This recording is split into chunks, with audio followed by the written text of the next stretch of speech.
Hello, and welcome to another episode of Breakthrough Dialogues, the podcast for pragmatists and problem solvers brought to you by the Breakthrough Institute. I'm Alex Trembath, your host and Deputy Director here at Breakthrough. For this episode, we did something a little different. With the ongoing COVID-19 crisis, we at Breakthrough have had to make adjustments to our operations and our work priorities, just like I imagine most or all of our listeners have. The pandemic has also rapidly upended the climate debate, climate politics, and climate policy efforts. At Breakthrough, we've long viewed climate change as a problem that would be addressed obliquely or consonantly with other challenges, like providing cheap energy, building modern infrastructure, growing affordable food, and the like.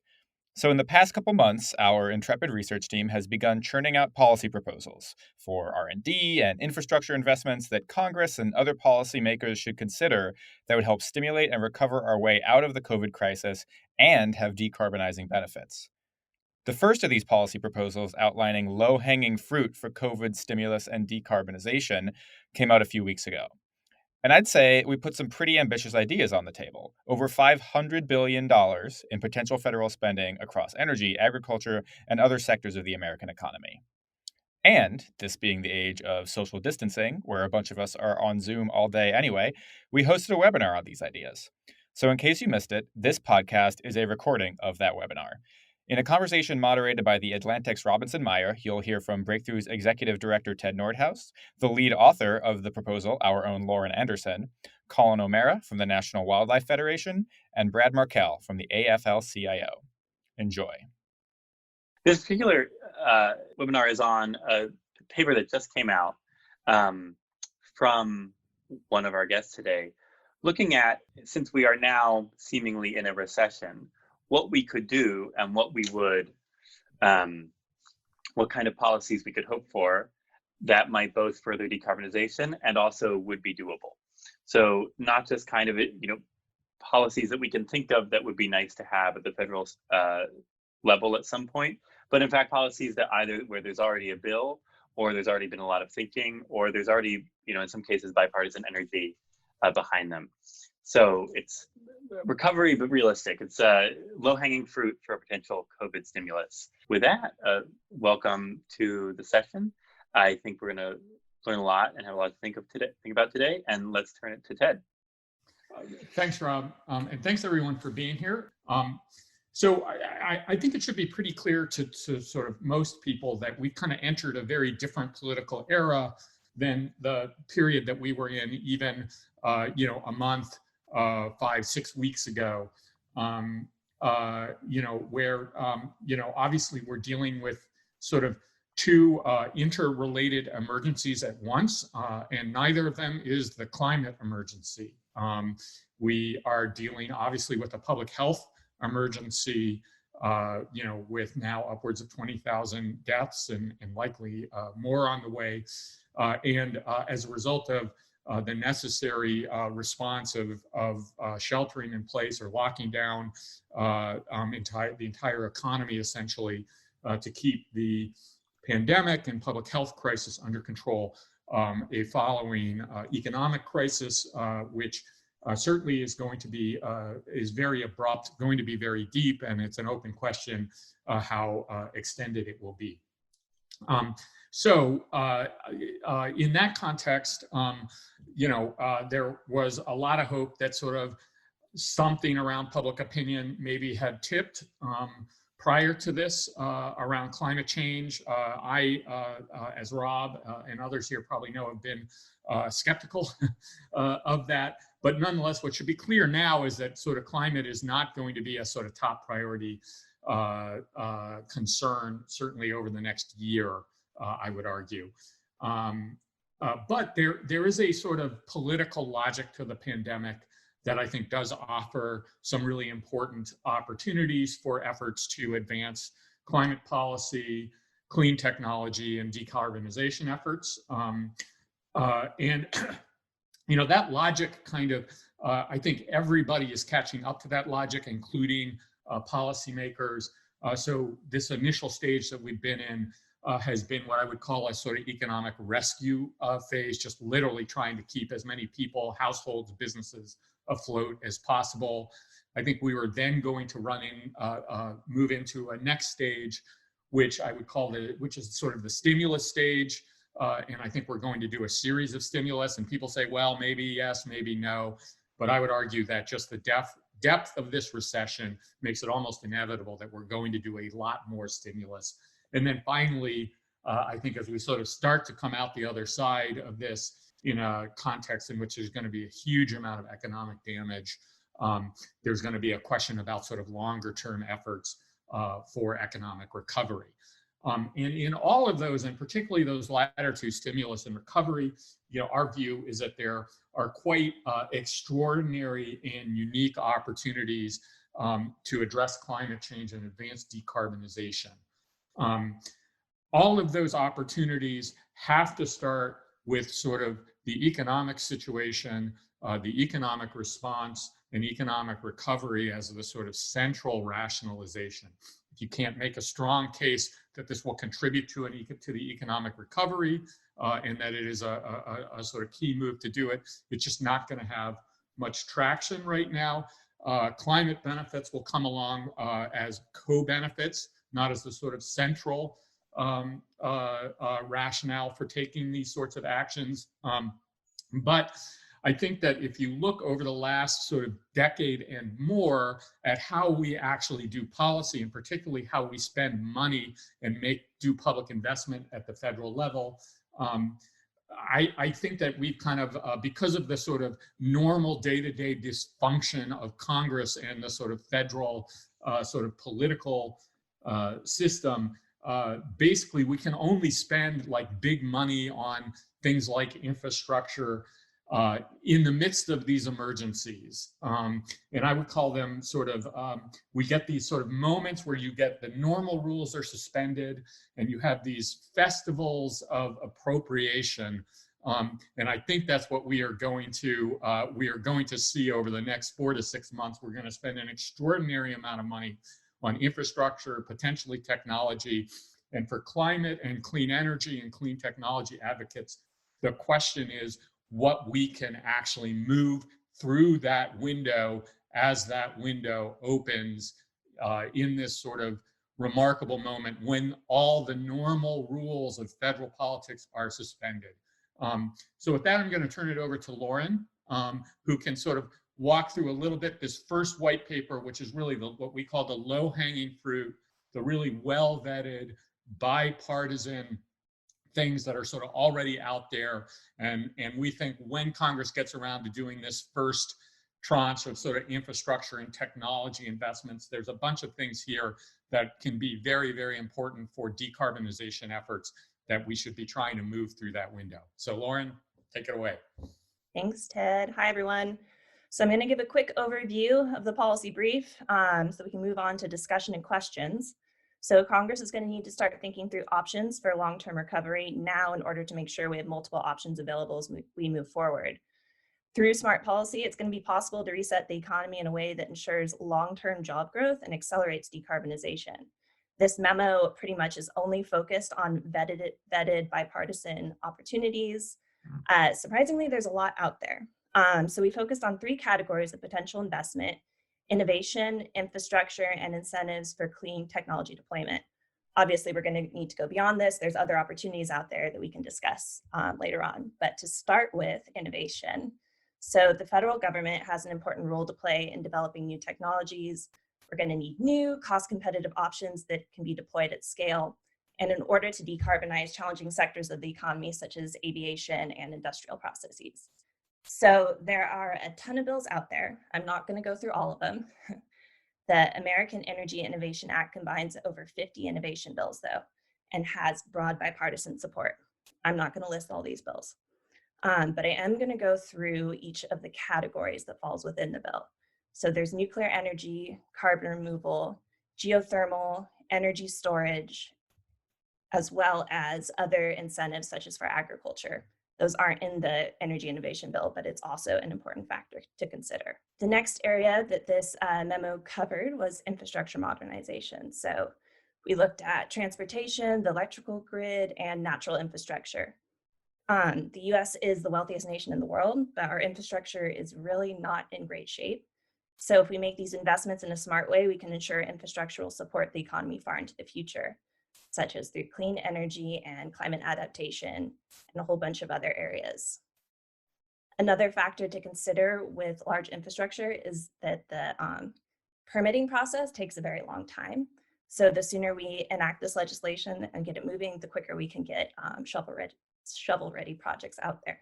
So starting with transportation, it is the nation's largest source of carbon pollution, but it also employs millions of Americans. And there's a reauthorization right now of the transportation bill with a $10 billion climate title. So this would be a great place to start. For the electrical grid, there is no federal legislation out there right now that really covers this issue adequately. So we recommended implementing the recommendations of NREL's interconnection seam study report. That would basically deploy high capacity interregional transmission lines and support variable wind and solar. Another topic that's really important to cover is natural infrastructure. This may be a new concept to a lot of people, but it's equally as important as traditional infrastructure. Protecting, managing, restoring our natural lands is going to be very important for climate adaptation, climate mitigation. It also supports the outdoor recreation economy, which is a huge source of income and employment in the United States. The Great American Outdoors Act addresses a lot of these issues and would be a great place to start. The last area is focused on low carbon growth.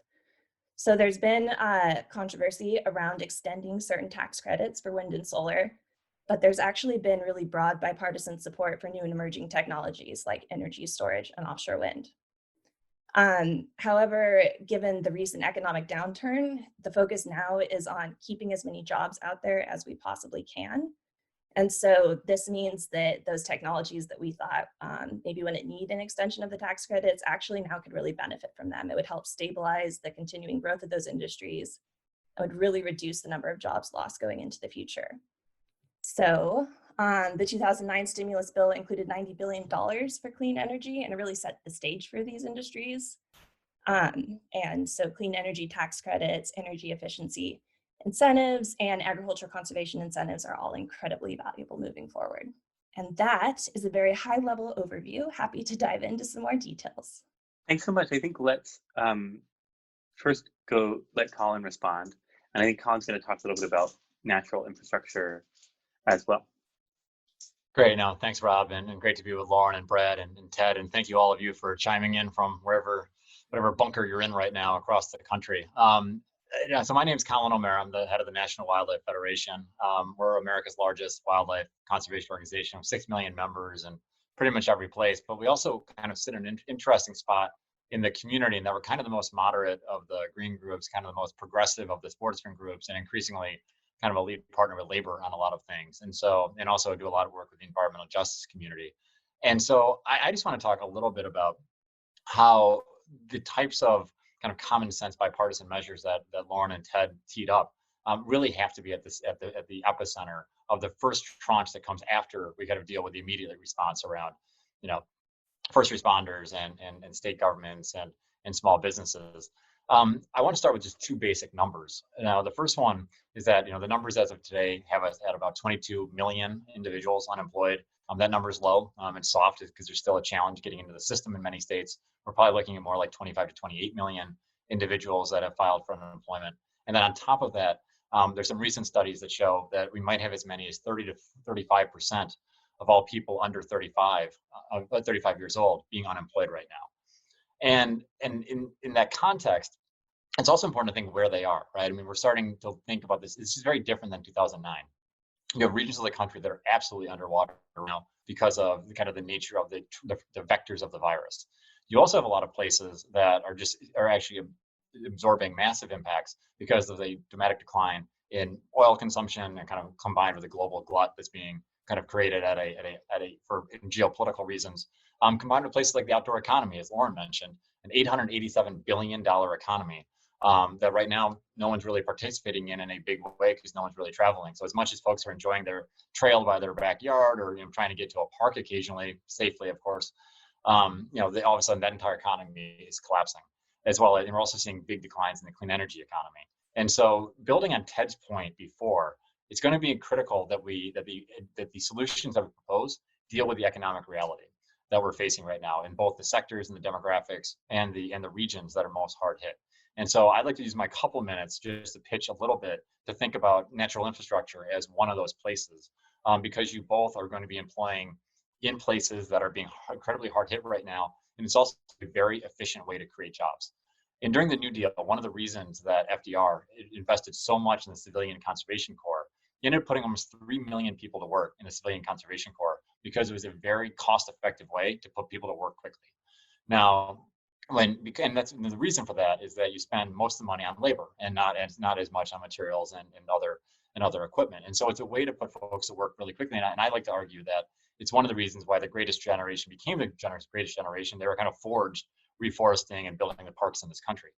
And so when you think about, kind of the places we can put jobs kind of together quickly, we have required a lot of plans across this country over the last 10 years. We have NEPA ready kind of plans for national parks and wildlife refuges and forest plans. And we have plans for our Bureau of Land Management plans. We have plans for reclamation. We have plans for ecological restoration for the Army Corps. We have plans at the state level for state wildlife action plans, the state forest action plans, the state comprehensive recreation plans.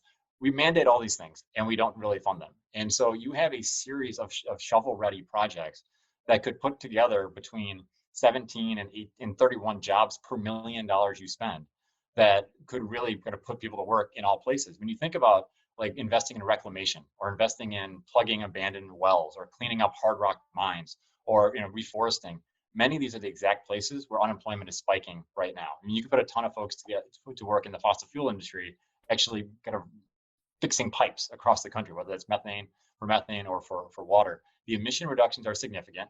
And I'll end with this kind of final thing. I would argue there's no greater bang for your buck in terms of achieving multiple objectives at the same time than investments in natural infrastructure. Not only are you going to put people to work and have very high rates of employment, you're going to reduce emissions because these are all, when you invest in reforestation, you're going to be sequestering carbon out of the air. Same thing with wetlands, same thing with the grasslands. And so the restoration value does create opportunities to kind of change that baseline and sequester a bunch of carbon. You bolster the resilience of communities. A lot of times these natural defenses help make communities much more resilient. So when you have healthy wetlands, you can withstand the punch of a hurricane better. Or if you have healthy riparian corridors, you can manage flooding better, and healthy forests obviously are less fire susceptible. And at the same time, you improve air quality, improve water quality, and bolster the outdoor economy, and frankly help diversify the energy economy. And so it's a way to achieve multiple objectives at the same time. And I think, frankly, one of the challenges by a lot of folks that are in jobs like mine is that if they hit too hard on just the climate piece of this and don't focus on jobs and don't focus on workers, these things that could be common sense and very bipartisan, all of a sudden could become much more controversial. And so I'm kind of imploring everyone that's working on this, that's on this call today, to be leading with people in jobs first. Because if we don't figure out a way to help the tens of millions of people that are out of work right now, none of these ideas are going to move at the pace or the scale that we need. So with that, let me turn it back to Rob. Thanks so much. I want to just say, want to get one question before we go to Brad, who I think you've just given the perfect segue to by talking about jobs and job quality and some of the divisive aspects of talking about climate in the political sphere. When you say shovel ready, where are those jobs? Like, where is the list of those shovel ready jobs? Like, are those in state departments of natural resources? Are those at the county level? Because I think everyone knows there's infrastructure that needs to be worked on. In this case, there's natural infrastructure that needs to be worked on.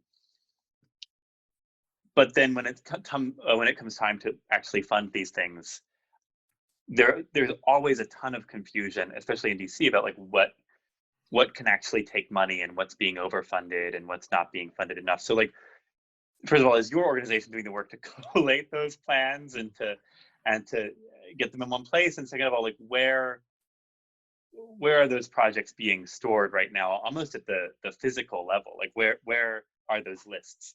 Yeah, no, thanks, Rob. No, I appreciate the question. I mean, we and this may be too kind of geeky, but like we're increasingly trying to use the term like NEPA ready. So things that have gone through the EIS process, because I mean, I think one of the things we saw last time was by having a very broad definition of what's a major physical, major federal action, you had a whole lot of projects that got delayed significantly because of the infusion of federal money that probably would have been done quicker if local money had been used. And so I'm thinking about like all the Army Corps projects that have been authorized through previous Water Resource Development Acts. I'm thinking through things that are already in the Transportation Trust Fund, the 5-year plans that could be expedited. I'm thinking about things like recovery plans for endangered species that have already been vetted, already gone through EIS, have been litigated to death, that are ready to go. I'm thinking about the parks maintenance backlog, and there's similar backlogs for the Forest Service and the wildlife refuges and the BLM lands. And so it's those types of things that have already gone through a planning process, already gone through public comment, already in some cases already been litigated. I mean, we have dozens of national forest plans right now that have already gone through litigation, gone through the collaborative process, have been attacked 6 ways to Sunday. It can't get funded right now because up until 2 years ago, we were spending all the money on fighting fires. And so it's that universe of things that already have plans that are approved, that are through the NEPA gauntlet, that are ready to go. I think NEPA ready is a great phrase and a great preview of what we may discuss a little later. Although first I want to go to Brad to respond to both the previous panelists. Brad, as I introduced at the beginning, is the Executive Director of the AFL-CIO Industrial Council, and he chairs the Energy Task Force for the AFL-CIO as well. And he's also someone who I think has a lot of experience here and quite wise. That's what you get for being the old guy, Rob. Thank you. And thanks to Breakthrough. Nice to be with Colin for really fun discussion. I'm going to start really at the end, the last of the 3 segments, and what Colin picked up on. Things like there's a growing interest in labor around resilience and adaptation, and these big projects that are undone out there, as Colin was mentioning. The Ohio River, for example, is still a mess. You know, the Missouri River is a little bit of a mess if you haven't noticed. And the abandoned mine fund, we would probably be pushing when the time comes for a very large spend on abandoned mines, because as we talk about just transition and what's happened in the coal economy, that's one spending program that drives money directly to those communities. And the mine workers tell us they think there's about 15 or 20 years worth of work there that could be done. And all those are investments into the recreational economy and to returning the land to what it was. And, you know, I think there's a lot to be done around the management of forests, and a lot of jobs that need to be created in an era when forest fires and large fires are an increased risk because of climate change. So that's sort of a quick look. Labor's got a real increasing interest in resilience and adaptation projects, and I think that abandoned mines would be toward the top of our list. We, of course, have always been in favor of an innovation agenda. Labor has, for a long time, wanted to plus up just about every category of innovation you could find in the federal government, from EERE and the Advanced Manufacturing Office to some stuff in fossil that we would like to see, but also just, you know, manufacturing USA and new materials. Some people know that I used to work on the fuel economy stuff when I was at the UAW, and you know, if we can make carbon fiber into a reality for the auto industry, then, you know, 54 miles a gallon will be just kind of like a starting point, right? Because you can cut the weight of a car in half if you've got carbon fiber plus electric. So it's all very interesting. Nuclear is high on our list. Carbon capture is high on our list. The Recovery Act from 10 years ago, provision 48C for clean energy manufacturing. A lot of jobs in the clean energy economy are manufacturing jobs. Folks have heard me say before that a defining feature of the clean energy economy is spending that used to be on fuels becomes spending on manufactured items. So that means if we're not making turbines and blades and solar panels and batteries and all the components of electric cars, we're missing out quite a bit on the jobs that could be created. In the shifting value chain in the energy sector really shifts a lot of things towards manufacturing. Offshore wind could be a way bigger job creator if we land the manufacturing that we think we can, or we hope we can. What else? I think, you know, we want to see a large infrastructure package, and the time will come to advocate for that.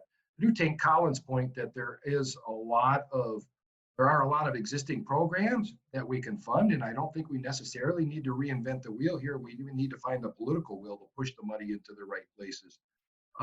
And so we have a worker focus, of course, jobs and job quality. As you can imagine, the work of the AFL-CIO has kind of been overtaken by this crisis and what's happening with working people and the kind of things that, you know, we are trying to demand in legislation, the kind of safety standards, helping stand up food banks and all that. But there is going to come a time, and I think that is going to be hastened on May 8th when we get the jobs report from April and we find out that unemployment is 14 or 17%. In places like Michigan, it's going to be 20-25%. We're going to find that the rate is probably a little artificially low because people have left the labor market. So the participation rate is going to go down. And that will really ramp up the call for something to be done. You know, I think you saw this idea about virtual oil in the SPR, and I think a lot of refineries are hurting. And I think when those two things sort of come to the fore, that is going to enable a moment where the Republicans are going to want to do something, and there's going to be space for the kind of things that we're talking about here today. I'll leave it at that. Thanks, Brad. I want to ask quickly, when you mentioned job quality briefly, and obviously I think as you know, and as many folks on the listening will know or watching, how to talk about job quality and just the labor, green, climate connection has been troubled in the past. I'll put it like that. And there have been political issues that came out of that, and programs that maybe could have helped and didn't wind up going through. And so I just want to ask you, like, how would you recommend to this audience that we think about job quality, and that we think of, that how will you say that, how will you recommend that these programs, like Lauren talked about, how should we talk about those in terms of job quality? Like, what should we look for? What really matters there? Well, as the construction of your question shows, Rob, it's a rather vexing question. I mean, the first thing is, like, if you think about what workers are facing with climate change and the need to bring up new industries and watching old sectors have reduced employment, they're facing that in the face of 30 or 40 years of bad news for workers, right? Every time there was a big change, workers got the short end of the stick, going back to, you know, free trade or deregulation or outsourcing or you name it. And this feels like a pretty big change, and people are really worried. You know, if you look over the course of what's happened with inequality and the attack on the labor movement and the decline of unionization, it tracks with the decline of equality in the United States. And even the auto industry, where I came from, right? Auto workers for the past 20 years have seen a large drop in the real wage, which is crazy because investment per capital per worker and productivity in the auto industry are extremely high. The value added per worker in auto assembly is approaching $400,000 per year. Yet you've seen these 15, 20% decreases in auto workers' wages. You've seen the rise of temps. So we need to swim upstream against all that stuff in order to create a green economy that's, you know, makes the newer green jobs look like the old jobs, right? You're not going to convince somebody who works for Detroit Edison, and I sort of joke around that if I had known how much Detroit Edison pays, I never would have taken a job with General Motors. That if I make 35, 40 bucks an hour, all of a sudden solar rooftop at 18 with no benefits looks good. It doesn't look good. And so thinking through that worker voice gap, if you're not familiar with the work of Thomas Koken up at MIT, there's a huge voice gap on workers, thinking through what that means for people's representation on the job and how we as workers can make our jobs better. The PRO Act might be the most pro-climate thing we can do because it actually loosens up people's fear about what's going to happen if they have to change jobs. Yeah. And if I can just jump in just for 1 second. No, please.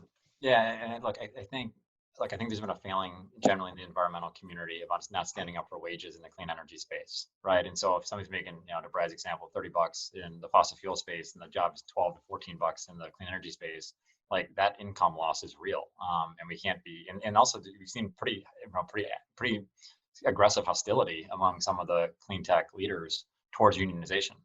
And so, when Lauren was talking about different policy options, the tax credits obviously are there. It's not going to be much tax appetite. It's not going to have any tax liability. If you move towards more of a 1603 grant program, connecting to things like Davis-Bacon and some other labor standards, so we're getting better quality, kind of payments in return for the clean energy, even some Buy American provisions. I do think linking these things together is going to be important. I think there's some real talk that the Greens have to have about the economic realities facing folks. And I'll just give you two other quick examples. The first one is on mining. I would rather have things sourced here if we're going to try to build up a true kind of net zero economy rather than having supply chains that are entirely based overseas. That's an anathema for a lot of my colleagues. The idea of having any mining, let alone kind of critical components that we're going to need for clean energy. Just to fight them over lithium alone before you get to copper and other things. These are real conversations that have to take place. And the second one is just around manufacturing capacity. It's an embarrassment right now that we have to try to beg around the globe to try to get PPE for first responders because we have no capacity to build any of this stuff in this country right now. And so we could wind up in the same position in clean energy. And so I just think, like, as opposed to just focusing on the outcome of number of gigawatts or tons of emissions, we have to be focusing on the entire supply chain. And frankly, that's the way that makes it more bipartisan. Hopefully, maybe not all the labor pieces that Brad and I want, but at least the workforce and manufacturing competitive piece that changes the paradigm a little bit in a way that Ted's been working on for years.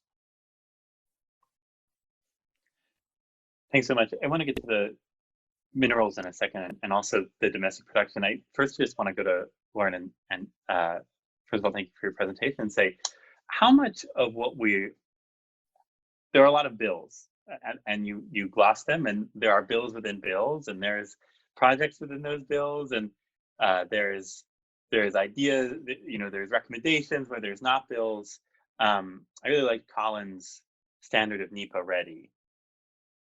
How many of those bills don't just point to programs, but point to NEPA ready projects, point to things that would actually get money out the door sooner rather than later? Because I think what we've already seen with this emergency and what we saw to some degree with the 2009 Recovery Act is that to some degree it takes a long time for money to get out the door. And let's say the charismatic mega projects like high-speed rail are actually the ones, the projects that are kind of envisioned to be the FDR style emblems of the bill are the ones that take the longest to get out the door. And now I realize this is the low-hanging fruit white paper, more will come later, but like how much from these, what's the level of NEPA ready or shovel ready project that's kind of already represented by the legislation you looked at? Yeah, so, it's good to distinguish between innovation infrastructure and sort of these incentives. The second we fund this innovation package and fund all of the federal incentives, that's immediately going to invest money in jobs and new research, new development. But switching to the infrastructure package, I think that is really the key, is looking at infrastructure specifically to determine what is shovel ready. And when it comes to transportation and the electrical grid, investments in those areas, states do have shovel ready projects that they just need funding for. They need a higher level of federal planning and smart siting policy to determine where these projects should go, especially when they cross state borders. So you do have projects that are ready to go in the transportation space and in updating the electrical grid when it comes to building new transmission lines. But again, the sooner we get these policies enacted, the sooner we're going to be able to start in on the actual details of permitting and go beyond sort of those projects that are already ready and planned at the state level and really start building out a regional plan for how we're going to invest in the economy and reset these infrastructure systems in a way that really does support decarbonization and long-term growth. Ted, do you want to jump in here? Yeah. Just I'll add two things. The first is, and I think Colin sort of gave a nod to this, and it's been sort of a third rail for the environmental community to talk about NEPA, to talk about siting, to talk about permitting. We got to have a conversation about this. I mean, when you look at, I'm less not anywhere close to 100% renewables guy, but if you want to see like big renewable shares of the U.S. economy, like you got to figure out how you're going to build transmission. You got to figure out how you're going to go site big industrial wind and solar projects, and high-speed rail and a bunch of other stuff. And right now, it's just extraordinarily difficult to do it, and it takes a really long time. I think there's going to be an opportunity as we move forward into this, into this space, in the coming months, hopefully to have that conversation. I hope we can figure out how to have it in a constructive way. I'll say the second thing on the shovel ready question. I think there's a bunch of stuff here that is shovel ready. I think we tend to kind of also, when we say shovel ready, we think about guys in hard hats. But look, kind of planning, engineering, all of that is, not necessarily guys in hard hats, but their jobs. And this is a moment where the entire economy is under extraordinary stress. And then just the last point I'll quickly make is, I am not a kind of public policy school kind of policy guy. And I will just say that there's a bunch of stuff when that stimulus, if you go back and look at ARA, there's a bunch of stuff that we are going to fund through these stimulus efforts that are not going to be according to Hoyle's stimulus. And we should still do it, because that's how we do these things now. So I would not get sort of too literal about the shovel ready stuff. I think we should move as much of that stuff as we can. I think we should expedite permitting. We should, look really seriously about how to expedite this stuff. And I think we should recognize that we can and should fund a bunch of stuff that may take longer to actually kind of happen, because we're not going to get another shot at it for a long time, likely. Colin, what do you think the appetite is for some kind of solution, or let's say some kind of bargain around permitting? Because I think there's wide recognition at this point that certainly it could be better. And you can see that even in New York State opening a whole office just for working out permitting around renewable energy. Do you think there is appetite? Do you think there is capital, political or otherwise, for some kind of bargain around changing how we do permitting, or loosening permitting rules for certain kinds of infrastructure, be it renewables or certain kinds of transportation infrastructure? Like, how feasible is it that we could get something like that during this particular Festival of Appropriate? Yeah, look, I mean, I think the National Wildlife Federation actually, had the pen for part of the creation of NEPA, working with Scoop Jackson back in the day. I mean, I think the conversation has to take place, and I think there's two ideas I'll just put on the table that we're trying to work on with some folks. Is the first one's a series of general nationwide permits, the way we have for different types of wetland permits. We're basically saying, look, if it's a repair and replace kind of thing related to pipelines, water systems, transmission, I mean, if you're in the existing right of ways, all of a sudden you can basically assume that it's already gone through that level of review, right? Because you're basically just using that same infrastructure. The second one is actually proactively identifying areas like renewable energy leasing areas. And this was an idea that Ken Selzer started several years ago. It kind of got dropped by the wayside. But rather than having kind of the wild, wild west, the way we do for oil and gas and for hard rock minerals, like, why not identify the places that make sense and basically say, like, you're going to get expedited in those areas and make it real this time? I mean, right now, if you want your head to hurt in the clean energy space, look at the number of projects that are moving on public lands, and the number's almost zero. I mean, like, you ask wind developers where they want to develop, they will look everywhere in the country they possibly can before they consider federal lands. And that's just a staggering failure of leadership. And this isn't partisan. This is kind of across multiple administrations. And so, I mean, I do think that being very systematic about the types of activities we want to see, There's efforts during ARA where we should be treating folks that are moving dirt for restoration different than folks that are moving dirt for like housing developments. But yet, a lot of times, if federal money is involved, you get to the same types of pieces. So I'm not sure there's going to be a ton of appetite to rewrite the statute, particularly given some of the things this administration's tried to do to some pieces that are pretty counterproductive. But I do think that there's going to be appetite to basically have a different kind of permitting regime for some of these big projects of national significance, and really trying to make sure they're placed in the right areas. Yeah, I would hold up the Desert Renewable Energy Plan in the deserts of California as a great example of multiple stakeholders coming together and really thinking through where you can smartly site projects that will have the least impacts on all of the competing uses for public land. So, biodiversity conservation, recreation, there's a whole bunch of different uses, and it is possible for stakeholders to come together and think through where these big projects that we're going to need can go, sort of the path of least resistance. So it is possible to do. It's happened before. It's been a success. And I think there really is a lot of growing recognition out there that, we're going to need big infrastructure to decarbonize. It's not going to be enough to have rooftop solar and microgrids. We're going to need big wind farms, big solar farms, big offshore wind farms. We're going to need to have massive transmission upgrades and expansions go in order to move these resources across the country to where they're needed, especially since we don't have the technologies in place for long-term energy storage yet. And we're also going to need to start looking at a big infrastructure push around negative emissions. So we're going to need storage facilities. We're going to need carbon dioxide pipelines, direct air capture facilities, all of those technologies as they start to expand. We're going to need big projects. And I think that there really is growing recognition for that need. And all of those projects create jobs. So there's a ton of potential there, and we hope that it's recognized going forward.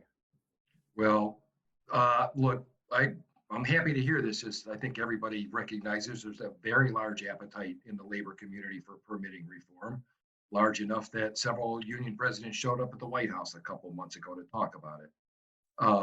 And the grid stuff is what really drives us crazy, because there's probably $8 or $10 billion in private investment that could be unlocked if we could get grid permitting done. We were very supportive during the Obama administration of the power purchase agreement and federal corridor moves that the DOE made. They were kind of unconventional, but the logjam just drives us crazy. And there's a lot of support in labor, probably to go a lot further than folks here are comfortable with. But it's just a level, it's an example of how frustrated we could be when we can't get these investments unlocked and get these jobs created. In this case, it's holding us up on wind. There's a lot more wind potential in the wind belt that is really struggling to figure out how do we get it to the load centers. And the answer is to build it. Ted, if it sounds good to you, I think we're good to close. And yes, thanks everybody. And thanks so much, Rob, for doing a great job moderating. And we're going to have a bunch more of these since you're all now captive audiences. And every day is the same. So we're going to try to at least provide some new content for your days. So thanks so much, everybody, for participating. It's been great doing this, and more to come. Thanks for having us. Really appreciate it. Bye-bye. Thank you so much for tuning into Breakthrough Dialogues. If you like the show, tell your friends, rate us and subscribe on Apple Podcasts, Spotify, Stitcher, or whatever platform you get your podcasts. I want to thank our producers, Alyssa Kadaman and Tali Perlman. Stay safe, stay sane, and catch you next time.